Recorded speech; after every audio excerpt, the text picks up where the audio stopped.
Man, bro. Bro, I forgot how great, nah, great's not the word for it, how amazing Flashpoint is, the movie. Oh my goodness. I've seen it multiple times, but I haven't seen it in years.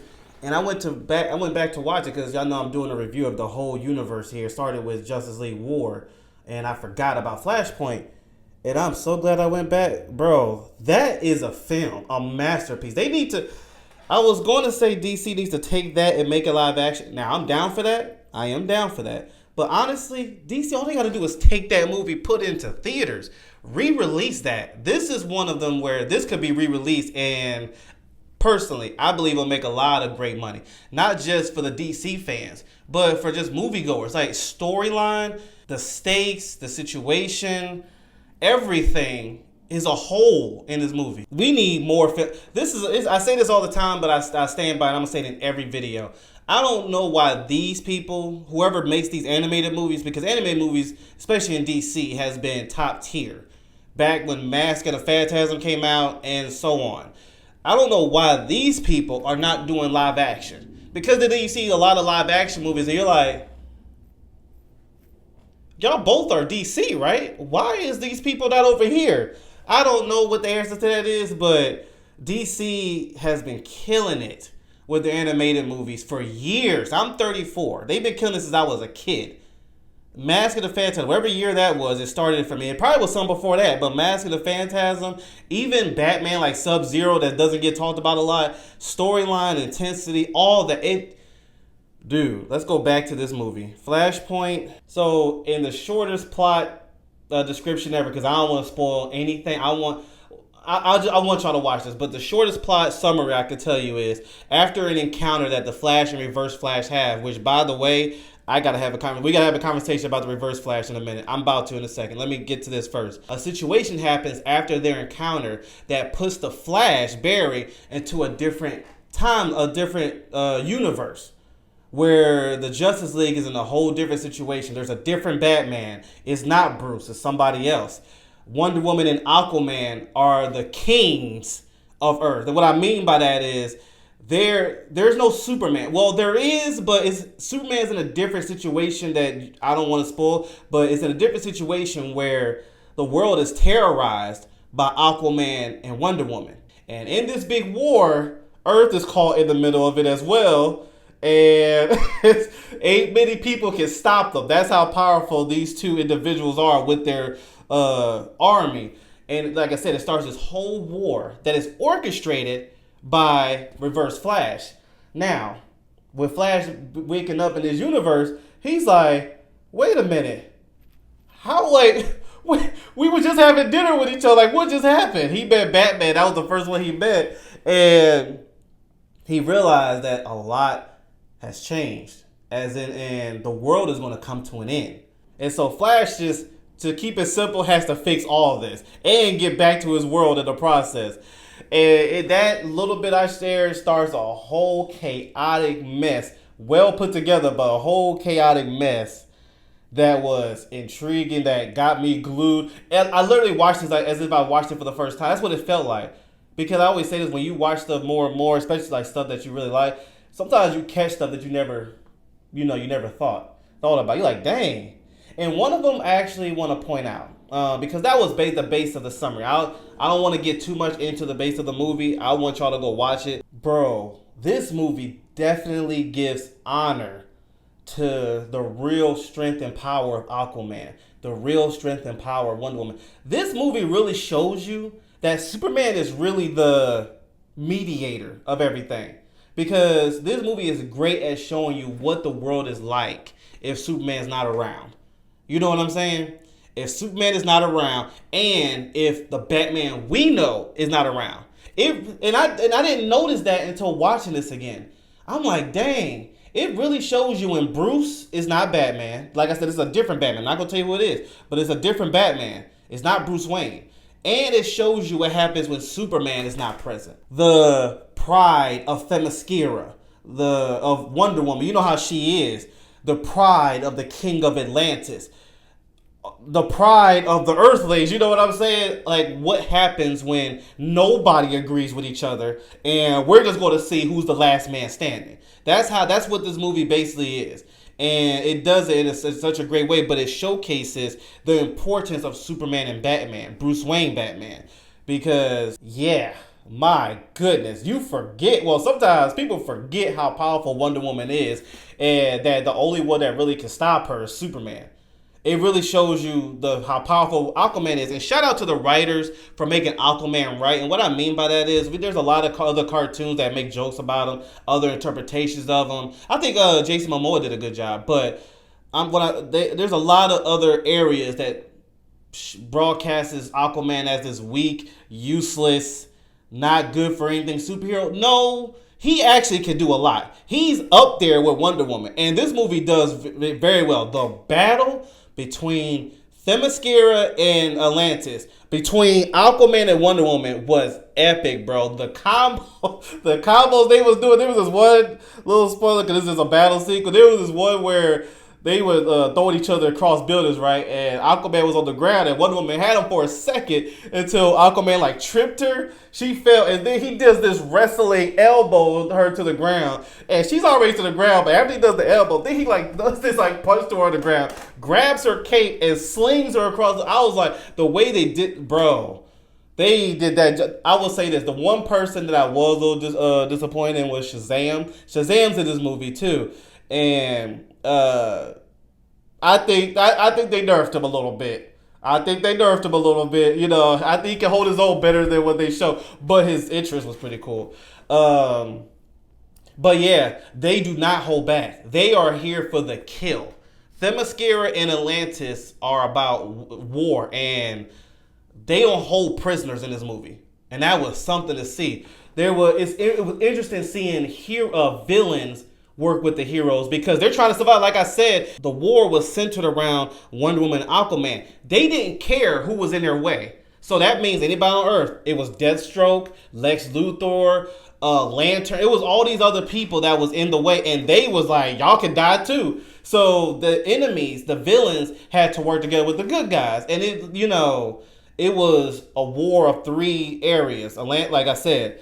But the funniest part is all that was not even the main villain of this whole story. It was Reverse Flash and his obsession with Flash. This dude is, and I gotta have a conversation. We're gonna talk about him right now. The obsession that Reverse Flash has with Flash, bro. From the beginning of the movie to when the new universe started up, of this crazy universe that he made, bro.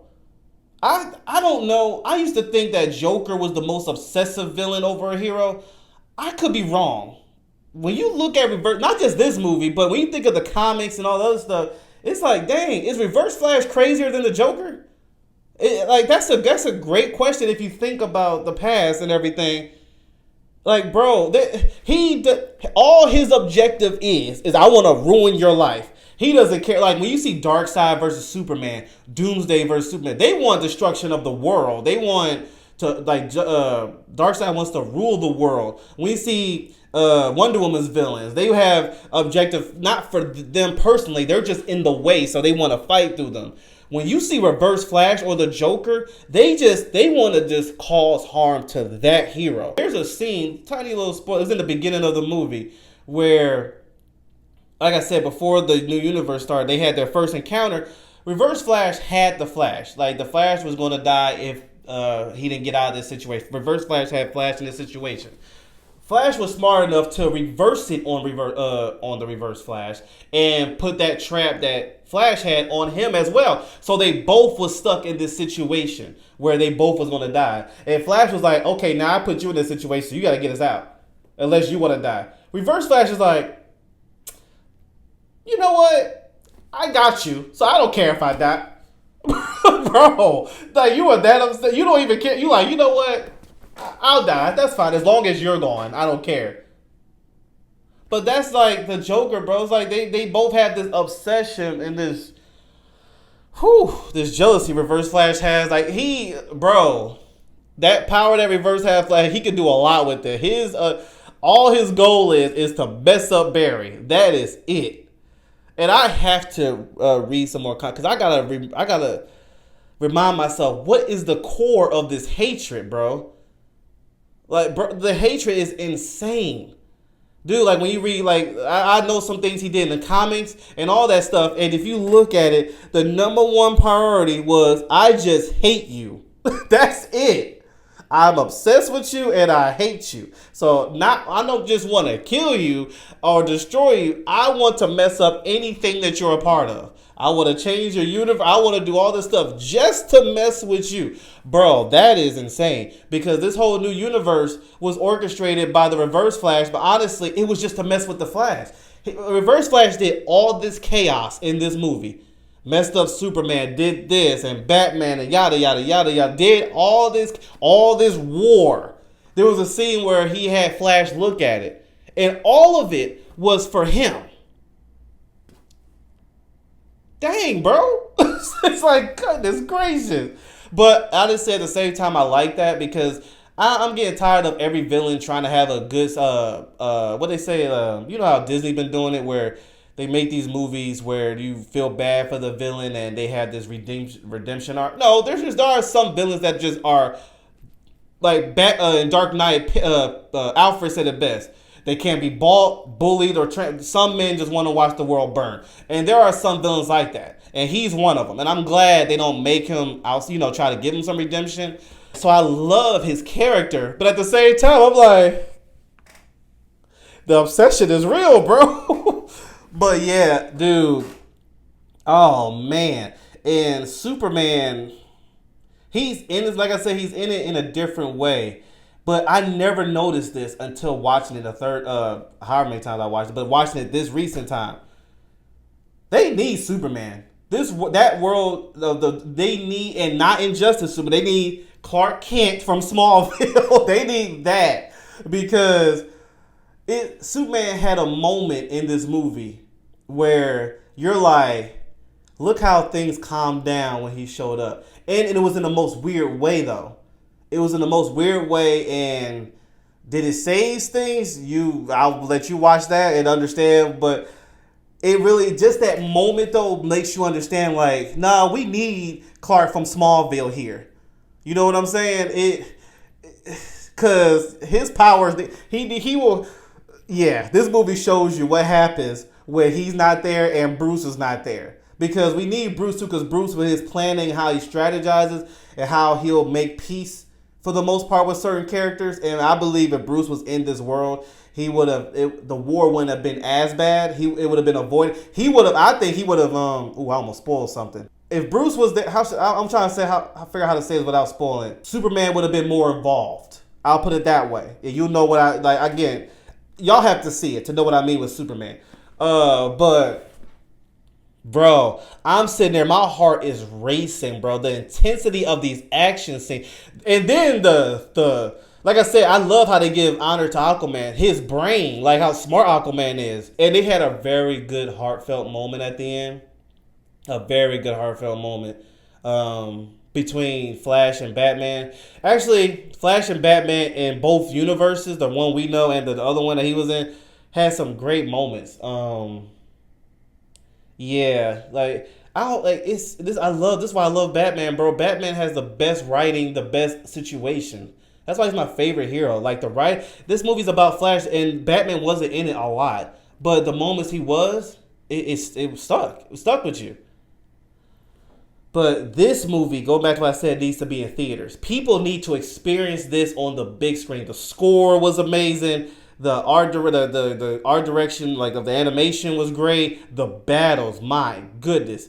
Don't hold tight to. This is not a movie. If you're a fan of certain characters and you don't like to see them die, this is not the movie to see.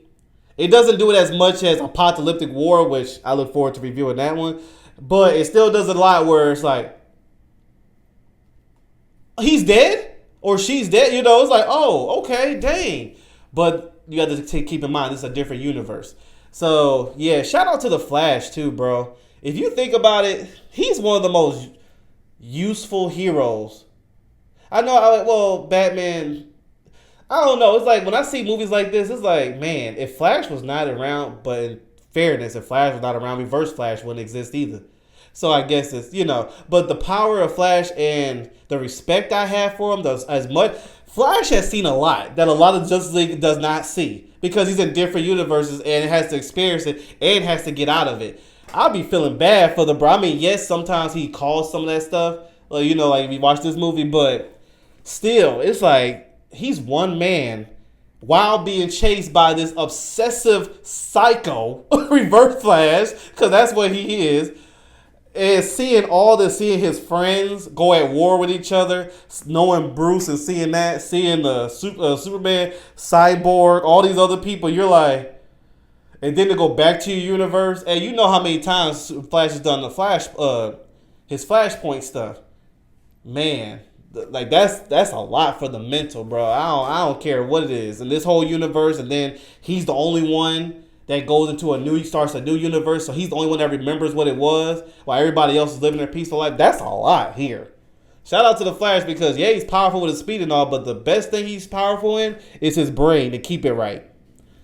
Shout out to him, but yes, this is definitely better than the other times I watched it. Because that's another reason I'm reviewing all these movies is I want to see, is it better, the same, or worse than what I remember. And this is definitely better. This is one of the best DC movies. Like, you don't have to be a superhero fan, just a movie, bro. You know what I'm saying? Like, it's a great film. I do not know why this was never in theaters. So shout out to everybody. They put their heart and soul in this movie, and I wish they do stuff like this in live action, to be real with you. Because live action, I got to sit there like, please be good. Please be good. And these anime, especially with DC, for the most part, yeah, there are some that I'm like, but for the most part, writing, execution, all that stuff, on point. Man, bro, my heart is racing, but I had my heart racing. That was a great movie, beginning to end. The opening, the middle, and the end had me on my seat, bro. Justice League Flashpoint is that movie. Not that Flash movie, not that Justice League movie, not that superhero movie, that movie, like a film. Yeah. All right, well, let me know what you think, those who saw it. I'm interested to hear your take on it.